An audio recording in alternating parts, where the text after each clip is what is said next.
On this episode of Live Vedanta, a podcast about simple living and high thinking, we are sharing insights on courageous caregiving through Vibhishana Gita. So, holding on to past mistakes is one of the biggest obstacles in caregiving. In this episode, we're focusing on how we can start accepting ourselves through quieting our minds and then channeling that same acceptance to those we care for. Hari Om and greetings from Niagara Falls. When one practices contemplation, a bhava needs to be invoked, and that bhava or a feeling is that none belong to me. When you are in a controlled environment and you are contemplating on what to do, who you are, commencing this requires one to feel none belong to me and I belong to none. I also belong to none. With such isolation, one starts to invoke how important contemplation is, and then this becomes impactful. If I'm contemplating with the radio on in the background, then it's not important to me. And so it won't have the impact. This is why in our course, we constantly remind ourselves we are seekers before we are caregivers. And so this year we are focusing on courageous caregiving. And perhaps a synonym of this is contemplative caregiving. It's not about me. It is about us. It is about caring. The last facet of Sri Rama's chariot that we explored, this was the fourth horse, the eighth value, and that is parahita. In English, empathy. Defining this word more fully, para means others, and hita means welfare. It is to live for others' welfare. We tend to do this in a moody way. It's Thanksgiving. Let's live for others. It's Deepavali. Let's live for others. It is very context-based. Just think of when you support a food bank. Isn't it around these celebrations? But we need food every day. People are hungry in the community all the time. Which is why the way that we explored parahita is not in a moody way, but rather in a systematic way. This system starts with shravana, or being an active listener. To listen to another, to listen to a community. From that, manana. To be an active learner. To learn what will help another, help a community. And finally, to be active in living this. Me thinking about someone else helps them. Me speaking to someone else helps them. But finally, they need my action. Those caregivers who engage in parahita in a systematic way, I feel that whom they're caring for, they will reciprocate this more strongly. If I overtly show to my children that I care for my community and my society, when I need help, suppose I'm injured or I'm older, I feel that they'll think of me more. They saw this in action. With that, we have completed learning about Sri Rama's wheels, flags, and horses. Now, if there's 4 horses, the next facet of this chariot is the ropes. In Sanskrit, the word is rajju. How many ropes would there be? This is like an IQ test question. If there's 4 horses, how many ropes are there? Please share in the chat. 8. Okay. You're all really struggling with this, aren't you? 3. 3. Yes, imagine these are the 4 horses, then you need like the webbing of my finger, then you just need 3. So none of you passed the IQ test, which is good. You're passing the EQ test. Who cares about that IQ test? Let me provide some context to you about this upcoming value, the first rope or rajju that we're going to explore. A role model of mine is Eddie Vedder. He is a surfer, and while he surfs, he's able to write a lot of the songs that you hear through Pearl Jam.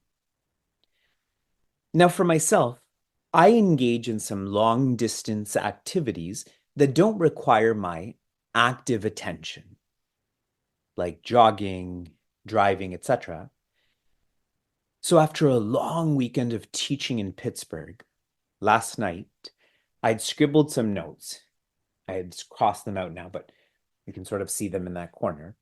I scribbled some notes on kripa, on kindness. And then I thought about this as I was driving back from Pittsburgh to Niagara. And this morning I set my alarm for 5:30 a.m., but my body and mind were hurting. So I actually woke up at 7 o'clock. Our kids had to wake me up, otherwise I would have missed meaningful mornings. And when I woke up, I received an email from our team sharing that they missed one of the ropes. They presume there's only 2 ropes and not 3, so they had not included the first rope in the parenting book. And keep in mind, I don't travel with Vibhishana Gita everywhere. I have so many books to travel with. And so I thought to myself, now I have to rethink all of the content for tonight. Then when I looked at the parenting book and I was looking at the formatting for this this value too, that too was different. If you look at the spaces on the formatting of the value compared to the other ones, they're different too.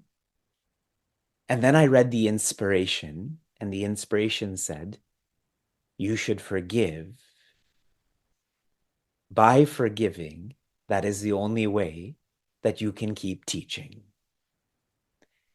And so the disciples have started to teach the teacher.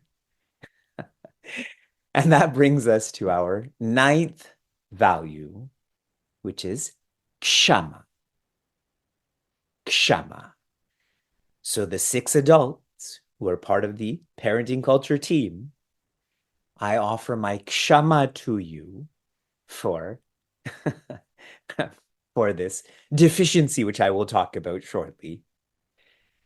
Kshama, or forgiveness. Built into the word Kshama is the word shama that starts with an S. In case there are some who are less clear about the Sanskrit, I am stating Kshama with a K. Built into this word is the word shama with an S. Shama means to have a quiet mind. When one has a quiet mind, what comes to them very naturally is insight. Insight. When one reads stories about inventors or scientists, etc., they quieten their mind and then they have this eureka moment. 2 weeks ago, I spoke to many resource groups within CVS towards their Deepavali celebration. There's many hundreds of people there. And I was explaining to them what a diya is in our culture. In a diya, this can be personalized too. The vessel is made out of clay, just like our bodies are. The wick is our mind. The oil is the ego. And when you hold up a diya, you can't see the oil, correct? You can see the clay, you can see the wick. Just like with our egos, it's there, it's holding everything together, but it's as if you can't see it. But naturally, the ego doesn't help oneself or others, so we have to burn that up. But a wick that is not lit can't do that. So the fire is insight. The insight is that fire that starts to make that oil evaporate. So for forgiveness, it starts off with having a quiet mind, in which case insights come to oneself. Now, what is the insight that comes to oneself? Dvaita, or creation, is deficient. Every single facet of Dvaita, of creation, it doesn't matter whether it's far away or nearby, historically or the future, it is deficient. In the Bhagavad Gita, there's numerous teachings where Shri Krishna shares dukkha dosha anudarshana. Anudarshana means to have this insight that dukkha, there is sorrow on account of the dosha, the deficiency, and he goes on to list so many happenings in our lives, like getting old, like people moving on. Deficient. Once you have the insight that deficiency is built into creation, built into it, that is when you start to accept creation. You accept relationships. You accept the body. And this enables one to live efficiently then. Think of the last time you were with another human, you were in a relationship where you didn't accept that being. You didn't accept that relationship. Wasn't it a very inefficient experience? You wouldn't look at each other, you wouldn't listen to each other. There would be constant avoidance, correct? If not avoidance, judgment, inside, outside. But as soon as that insight came, that people are people, and you accepted that human, that relationship, so much efficiency came with that, you keep moving forward then. So I'm flowing up, then down. We are in the 9th value on how to be a courageous parent, and that is forgiveness. Undoubtedly, forgiveness starts with oneself, and if you practice this with yourself, it can start to flow outwards, which is why we started off with having a quiet mind. For everyone who's listened to Meaningful Mornings today, Sri Krishna, who's beyond the mind, still when he woke up, he freshened up and quietened his mind through dhyana. Do you really think he needs that? Then why does he do it? Because he knows people like us are going to observe him, we're going to watch him, so he's leading by example. In the morning, quieten your mind. That whole day will be more insightful then. Insightful in the sense of accepting people, accepting circumstances, accepting articles. Now, zooming into caregiving in a more specific way. Can you share with me in the chat, as a parent, if you don't forgive yourself, what starts to happen to your relationship with parenting? If you don't forgive yourself, what happens to your relationship, your contact with parenting? Think.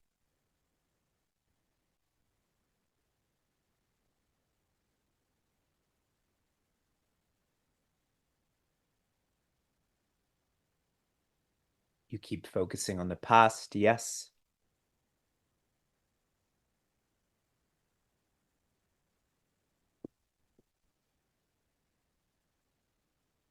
Unresolved strain becomes stressful. There's grudges, loss of viveka, feels exhausting. Exactly. We all know. There could be days, weeks, maybe even years where we don't forgive ourselves for what we did or didn't do, say or didn't say. By practicing forgiveness, knowing that we too are deficient, we are designed to make mistakes with the insight that we're like this, and so we accept this, accepting being a form of forgiveness, we start to enjoy parenting more. If you don't forgive, you don't enjoy parenting. When you forgive, you enjoy parenting. Can you all remember a period of your parenting or caregiving where you didn't enjoy it? Where there was a lot of negative anticipation towards doing that? Right now, Sheila, myself, and the kids are staying with my parents in the basement. I think so many of you would have recognized at least the wall color because I taught so much from this cove over here. And so I was putting the kids to bed because Sheila has a class at 8 o'clock. I was sleeping in the middle and they were sleeping on both sides.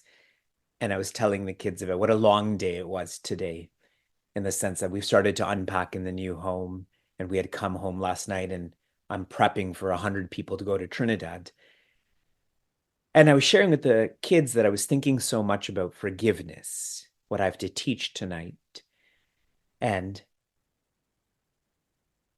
it is easy for me to be a passive parent. In the morning, they can just watch something. In the evening, they can just stay in aftercare till the maximum. When the aftercare people leave, then the kids, I'll go pick them up then too. But today there was a great sense of acceptance in terms of my responsibility towards our kids. And it just made me feel so much closer to them. I enjoyed being with them more. So the utility of this flow of having a quiet mind, having the insight of deficiency and acceptance makes one enjoy parenting more. And now mirroring this, don't you want your children to forgive you for actions, words, thoughts? They will forgive you if you show them that you are forgiving you, that you are forgiving them. It swings both ways. And now just think of a human or a relationship you know of where forgiveness is not strong in that person. Maybe it was your grandfather, maybe it was your cousin. You don't want your child to be like your grandfather, correct? You don't want them to be like your cousin, correct?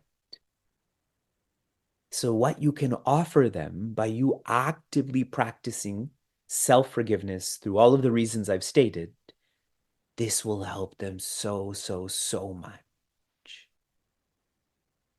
If they don't know how many reins there are for 4 horses, it's okay.